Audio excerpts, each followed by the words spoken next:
बहुत समय पहले की बात है। एक नाई था। वह अपनी पत्नी के साथ रहता था। उसके बच्चे तो नहीं थे। दोनों पति पत्नी ही थे। नाई बहुत आलसी था और काम करने में उसका मन बिल्कुल नहीं लगता था। उसकी पत्नी उसे बड़े ताने दे देकर काम पर भेजती थी।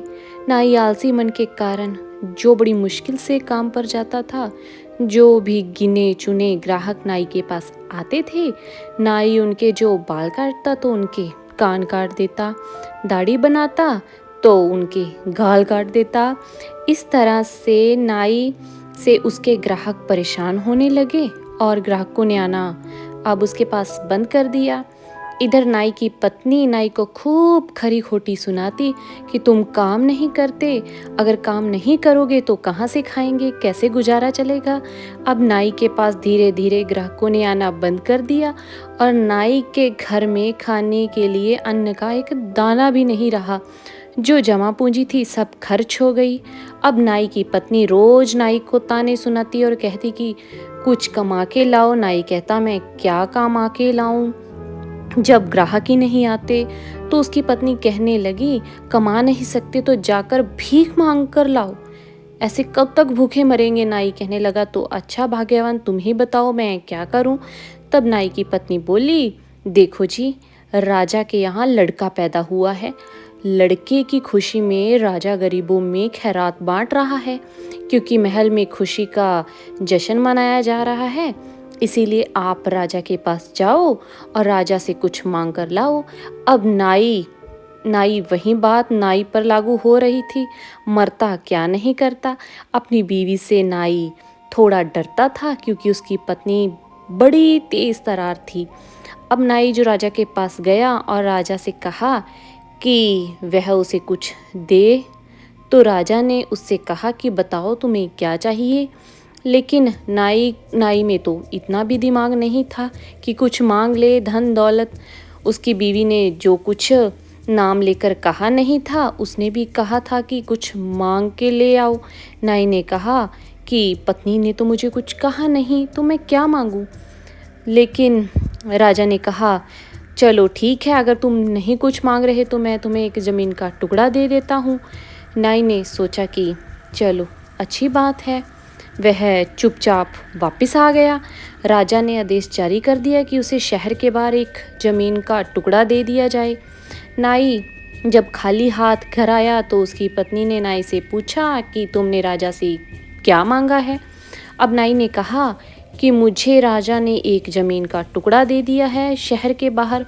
तब नाई की पत्नी थी, उसने अपना सिर पीट लिया और बोली क्या तुम खाने के लिए अन्न नहीं ला सकते थे, थोड़ा धन नहीं मांग सकते थे जिससे हमारा गुजारा हो जाता। अब बताओ ज़मीन के टुकड़े का क्या करेंगे। हमारे पास ना तो हल है ना बैल है जिससे कि हम कोई खेती कर पाएं। लेकिन अब नाई की पत्नी कहने लगी ठीक है, जो भी है। नाई की बीवी नाई के साथ उस ज़मीन के टुकड़े को देखने के लिए गई। लेकिन नाई की पत्नी तेज थी, उसने अपना दिमाग चलाया और नाई से कहने लगी देखो, तुम मेरी नकल करते जाना, जैसा मैं करूं वैसे ही तुम करना। नाई बोला ठीक है। अब नाई की पत्नी उस ज़मीन पर इधर उधर घूमने लगी कि जैसे कुछ ढूंढ रही हो। जो कोई उसे राहगीर आता जाता दिखाई देता तो उसे देखकर वह चुप बैठ जाती। अब सात सात चोर चोरी करने जा रहे थे। वह बहुत देर से उन लोगों को देख रहे थे। वह एक झाड़ के पीछे छुपे हुए थे। तभी उनमें से एक चोर उसकी बीवी के पास गया और बोला बहन क्या बात है, तुम बड़ी परेशान नजर आ रही हो। तो नाई की पत्नी बोली भैया क्या बताऊं, बात ही परेशानी की है। इस खेत में मेरे दादाजी ने एक सोने की मोहरों से भरा हुआ जो था टोकना दबाया था। लेकिन तब मैं बहुत छोटी थी, यह नहीं पूछ पाई कि कौन सी जगह दबाया था। लेकिन अब मैं उसे देखने आई हूँ तो मेरी समझ में नहीं आ रहा कि कहाँ पर दबाया गया होगा। और उस चोर से बोली देखो भैया, इसके बारे में किसी को बताना नहीं। और फिर नाई की पत्नी अपने पति से बोली चलो जी, शाम होने को है, सूरज ढलने वाला है, कल मज़दूरों को साथ लाएंगे तब जो है खुदाई करवाएंगे। पता नहीं कहाँ पर दबा हुआ है, तभी मिलेगा वह टोकना। नाई की पत्नी अपने पति के साथ अपने घर लौट आई। उधर रात को सातों चोरों ने मिलकर उस जमीन को कई बार ऐसे खोद डाला जैसे कि कई बार उस पर हल चलाया हो। अब नाई की बीवी जब सुबह नाई के साथ वहां गई तो वह अपनी कामयाबी पर बड़ी खुश हुई और वह घर आकर जो था एक दुकान पर गई और दुकानदार से कहा कि मुझे गेहूं उधार दे दो भैया। उससे बोली कि मैं तुम्हें 3 महीने बाद इससे 3 गुना जो है 3 गुना ज़्यादा है जो गेहूं दे दूंगी। जो आप मुझे गेहूं दे रहे हैं इसका 3 गुना करके चुकाऊंगी। तो दुकानदार था वह बोला ठीक है। उसने गेहूं दे दिया। 3 महीने बाद उसने 3 गुना गेहूं वापस था जो दुकानदार को कर दिया। अब नाई की बीवी ने उस खेत में गेहूं बो दिया और उसमें से फसल भी उम्मीद से ज़्यादा हुई। काफ़ी गेहूं हुआ। अपने खाने लायक अनाज उसने अपने घर में भर लिया और बाकी गेहूं बेचकर उसने सोने चांदी के सिक्के खरीद लिए। अब तक उस सारे कारनामों पर चोरों की पैनी निगाह थी। अब चोर नाई की बीवी के घर आए और उससे कहने लगे कि इस फसल में हमारा भी हिस्सा है। तो नाई की बीवी बोली, अरे किस चीज़ का हिस्सा चाहिए तुम्हें? वो कहने लगे कि उस जमीन को फसल बोने के लायक हमने ही बनाया था। तो नाई की बीवी कहने लगी, देखो मैंने तुमसे कहा था उसमें सोना दबा है और मैंने वह सोना निकाल लिया। तुम्हें नहीं मिला, यह है तुम्हारी किस्मत। गलती है, मुझे मिल गया, मैं लेकर आ गई। तो चोर कहने लगे ठीक है, आज की रात संभल के रहना, हम अपना हिस्सा खुद ले लेंगे। नाई की बीवी अब समझ गई कि ज़रूर इनसे जो कैसे बचना है वह अपना दिमाग चलाने लगी। तभी उनमें से एक चोर नाई के घर में छिप गया जिससे नाई की बीवी ने देख लिया था। चोर इसीलिए छिपा था कि रात को उसके साथी आएंगे तो वह दरवाज़ा खोल देगा। अब चोरों की धमकी से जो नाई था वो बहुत डर गया था। वह अपनी बीवी से कहने लगा कि तुमने उन सिक्कों को, सोने के जो सिक्के हैं, कहाँ छुपाया है? तो नाई की बीवी जो चोर को सुनाने के लिए बोली, देखो जी, जब चोर आएंगे तो मुझे पता चल जाएगा। मैंने अपनी खाट के नीचे गड्ढा खोद के एक हंडिया में उन सिक्कों को दबा दिया है और उनके ऊपर एक मिठाई का डिब्बा भी रख दिया है। अब चोर यह सुनकर अंदर ही अंदर बड़ा खुश हो रहा था। और जब नाई और उसकी बीवी सो गए तो चोर कमरे से निकला और उसने उनकी खाट के नीचे से वह हंडिया चुपचाप से निकाल ली जो दबी हुई थी। जब चोर हंडिया लेकर अपने साथियों के पास पहुंचा तो बोला कि उसे अपनी कामयाबी पर बड़ा फ़क्र हो रहा है। वह बड़ी छाती चौड़ी करके कहने लगा, देखो दोस्तों, तुम्हें ज़्यादा मेहनत करने की ज़रूरत नहीं, क्योंकि मैं सोने से भरी हुई हंडिया निकाल लाया हूँ। अब और इसमें ना नाई की बीवी कह रही थी कि मिठाइयाँ भी रखी हैं, चलो पहले मिठाइयाँ खा लेते हैं। सातों चोर एक पीपल के पेड़ के नीचे बैठ गए। रात का अंधेरा था, उन्हें कुछ दिखाई तो दे नहीं रहा था। अब उन्होंने हंडिया में हाथ डाला और मिठाई समझकर जो बकरी की मसन थी को खाने लगे, जिससे चोरों को बड़ा बुरा हाल हुआ। अब सातों चोरों का गुस्सा था वो जो फूट पड़ा। वे नाई की बीवी को सबक सिखाने के लिए दूसरे दिन उसके घर पहुँचे। क्या अब इस औरत को जो है वो सबक सिखाना पड़ेगा, बड़ी चालाक बनती है। और सब चोर नाई के घर पहुँचे और उनसे अपना हिस्सा मांगने लगी। तो नाई की बीवी और नाई ने उनका बड़ा मजाक उड़ाकर खूब उन पर हंसे।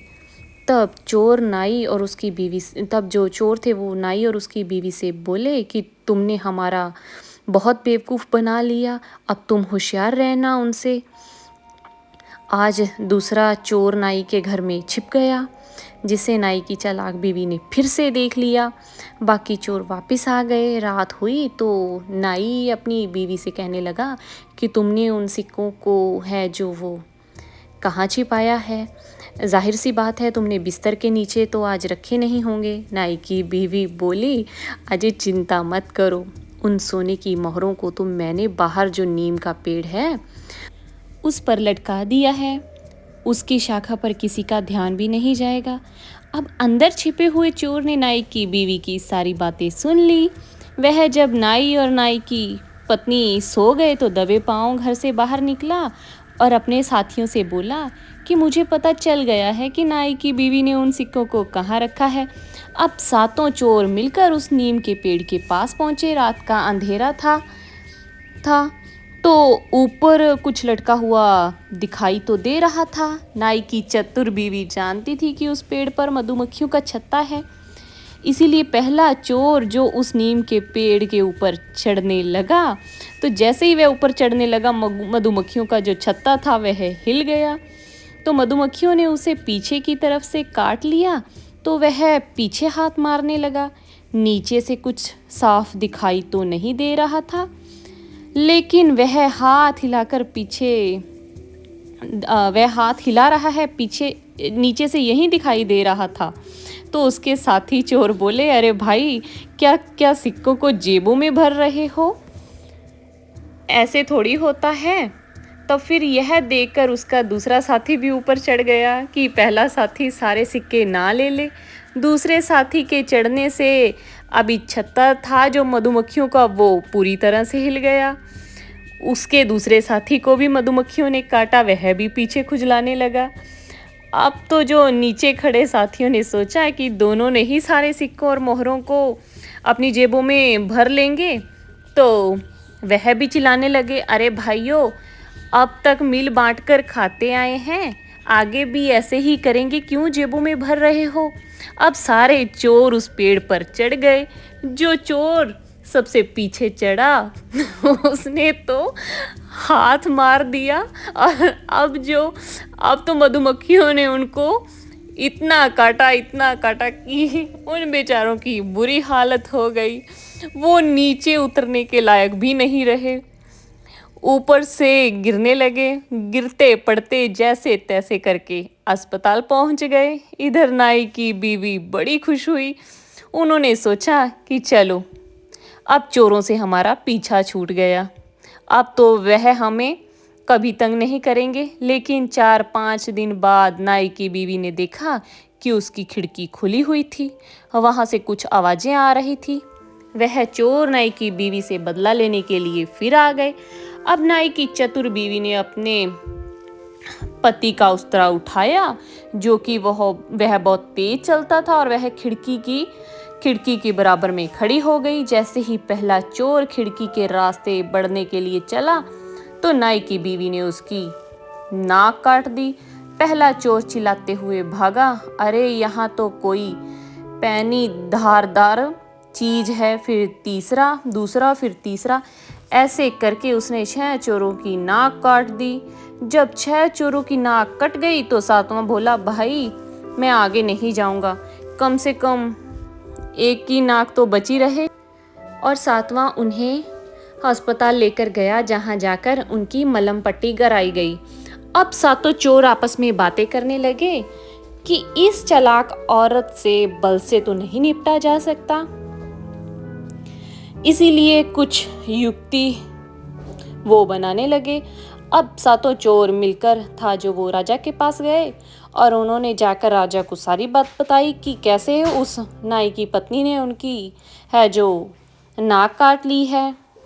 उधर जो नाई की पत्नी थी उसे 6 चोरों की नाक काटकर एक कपड़े में बांधकर अपने पास सुरक्षित रख ली।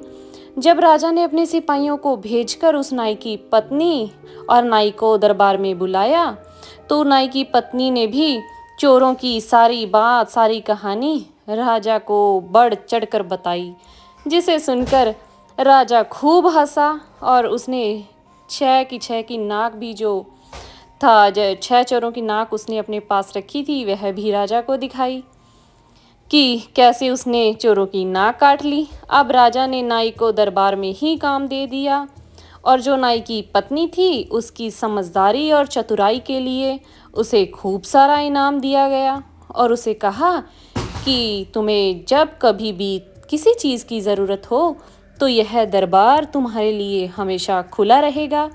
उधर चोरों को उनकी करनी की सज़ा मिली और राजा ने उन्हें चोरी करने के अपराध में जेल में डाल दिया।